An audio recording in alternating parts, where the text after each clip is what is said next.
وأحيط بثمره فأصبح يقلب كفيه على ما أنفق فيها وهي خاوية على عروش ويقول يا ليتني لم أشرك بربي أحدا ولم تكن له فئة ينصرونه من دون الله وما كان منتصرا هنالك الولاية لله الحق هو خير ثوابا وخير عقبا واضرب لهم مثل الحياة الدنيا كماء أنزلناه من السماء فاختلط به نبات الأرض فأصبح هشيما تذروه الرياح وكان الله على كل شيء مقتدرا المال والبنون زينة الحياة الدنيا والباقيات الصالحات خير عند ربك ثوابا وخير أملا ويوم نسير الجبال وترى الأرض باردة وحشرناهم فلم نغادر منهم أحدا وعرضوا على ربك صفا لقد جئتمونا كما خلقناكم أول مرة بل زعمتم أن لن نجعل لكم موعدا ووضع الكتاب فترى المجرمين مشفقين مما فيه ويقولون يا ويلتنا ما لهذا الكتاب لا يغادر صغيرة ولا كبيرة إلا أحصاها ووجدوا ما عملوا حاضرا ولا يظلم ربك أحدا وإذ قلنا للملائكة اسجدوا لآدم فسجدوا إلا إبليس كان من الجن ففسق عن أمر ربه أفتتخذونه وذريته أولياء من دوني وهم لكم عدو بئس للظالمين بدلا ما أشهدتهم خلق السماوات والأرض ولا خلق أنفسهم وما كنت متخذ المضلين عضدا ويوم يقول نادوا شركائي الذين زعمتم فدعوهم فلم يستجيبوا لهم وجعلنا بينهم موبقا ورأى المجرمون النار فظنوا أنهم مواقعوها ولم يجدوا عنها مصرفا ولقد صرفنا في هذا القرآن للناس من كل مثل وكان الإنسان أكثر شيء جدلا وما منع الناس أن يؤمنوا إذ جاءهم الهدى ويستغفروا ربهم إلا أن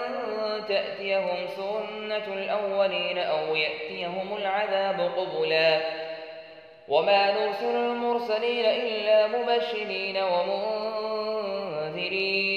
ويجادل الذين كفروا بالباطل ليدحضوا به الحق واتخذوا آياتي وما أنذروا هزوا ومن أظلم ممن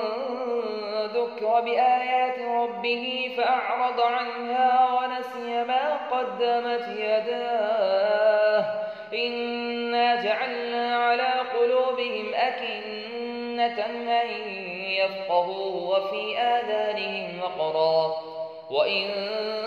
تدعوهم إلى الهدى فلن يهتدوا إذا أبدا وربك الغفور ذو الرحمة لو يؤاخذهم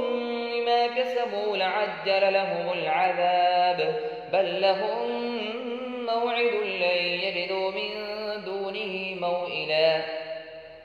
وتلك القرى أهلكناهم لما ظلموا وجعلنا لمهلكهم موعدا وإن قال موسى لفتاه لا أبرح حتى أبلغ مجمع البحرين أو أمضي حقبا فلما بلغا مجمع بينهما نسيا حوتهما فاتخذ سبيله في البحر سربا فلما جاوزا قال لفتاه آتنا غداءنا لقد لقينا من سفرنا هذا نصبا قال أرأيت إذ أوينا إلى الصخرة فإني نسيت الحوت وما أنسانيه إلا الشيطان أن أذكره واتخذ سبيله في البحر عجبا قال ذلك ما كنا نبغي فارتدا على آثارهما قصصا فوجدا عبدا من عبادنا آتيناه رحمة من عندنا وعلمناه من لدنا علما قال له موسى هل أتبعك على أن تعلمني مما علمت رشدا قال إنك لن تستطيع معي صبرا وكيف تصبر على ما لم تحط به خبرا قال ستجدني إن شاء الله صابرا ولا أعصي لك أمرا قال فإن اتبعتني فلا تسألني عن شيء حتى أحدث لك منه ذكرا فانطلقا حتى إذا ركبا في السفينة خرقها قال خرقتها لتغرق أهلها لقد جئت شيئا إمرا قال ألم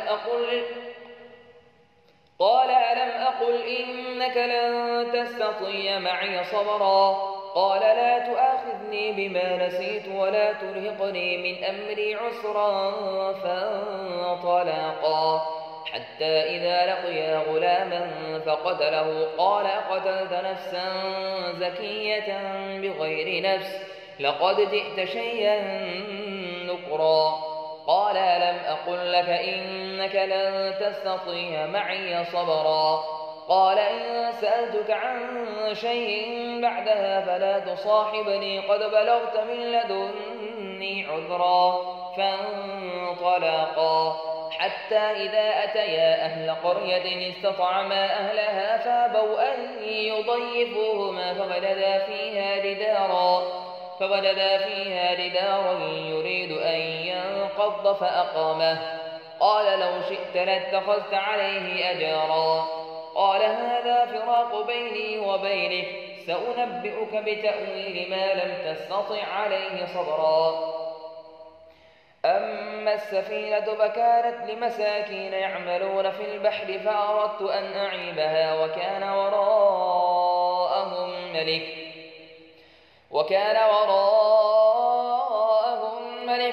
يأخذ كل سفينة غصبا وأما الغلام فكان أبواه مؤمنين فخشينا أن يرهقهما طغيانا وكفرا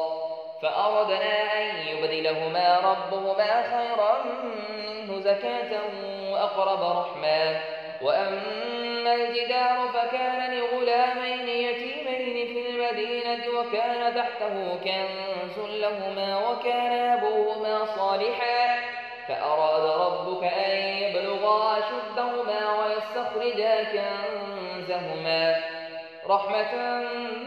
من ربك وما فعلته عن أمري ذلك تأويل ما لم تسطع عليه صبرا ويسألونك عن ذي القرنين قل سأتلو عليكم منه ذكرا إنا مكنا له في الأرض وآتيناه من كل شيء سببا فاتبع سببا حتى إذا بلغ مغرب الشمس وجدها تغرب في عين حمية وولد عندها قوما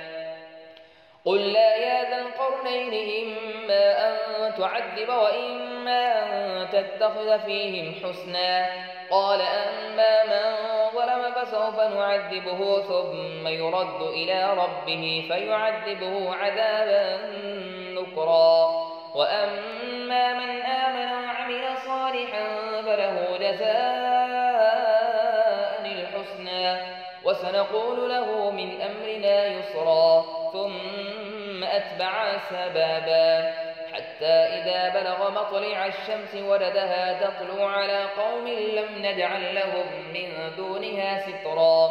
كذلك وقد أحطنا بما لديه خبرا ثم أتبع سببا حتى إذا بلغ بين السدين ولد من دونهما قوما لا يكادون يفقهون قولا قالوا يا ذا القرنين إن يأجوج ومأجوج مفسدون في الأرض فهل نجعل لك خرجا على أن تجعل بيننا وبينهم سدا قال ما مكني فيه ربي خير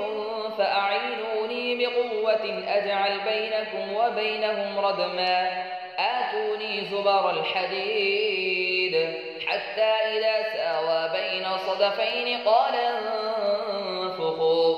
حتى إذا جعله نارا قال آتوني أفرغ عليه قطرا فما استطاعوا أن يظهروه وما استطاعوا له نقبا قال هذا رحمة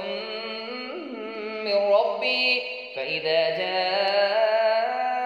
وعد ربي جعله دكا وكان وعد ربي حقا وتركنا بعضهم يومئذ يموج في بعض ونفخ في الصور فجمعناهم جمعا وعرضنا جهنم يومئذ للكافرين عرضا الذين كانت أعينهم في غطاء عن ذكري وكانوا لا يستطيعون سمعا أفحسب الذين كفروا أن يتخذوا عبادي من دوني أولياء إنا أعتدنا جهنم للكافرين نزلا قل هل ننبئكم بالأخسرين أعمالا الذين ضل سعيهم في الحياة الدنيا وهم يحسبون أنهم يحسنون صنعا أولئك الذين كفروا بآيات ربهم ولقائه فحبطت أعمالهم فلا نقيم لهم يوم القيامة وزنا ذلك جزاؤهم جهنم بما كفروا واتخذوا آياتي ورسلي هزوا إن الذين آمنوا وعملوا الصالحات كانت لهم جنات الفردوس نزلا خالدين فيها لا يبغون عنها حولا قل لو كان البحر مدادا لكلمات ربي لنفد البحر قبل أن تنفد كلمات ربي ولو جئنا بمثله مدادا قل إنما أنا بشر مثلكم يوحى إلي أنما إلهكم إله واحد قل إنما أنا بشر مثلكم يوحى إلي أنما إلهكم إله واحد فمن كان يرجو لقاء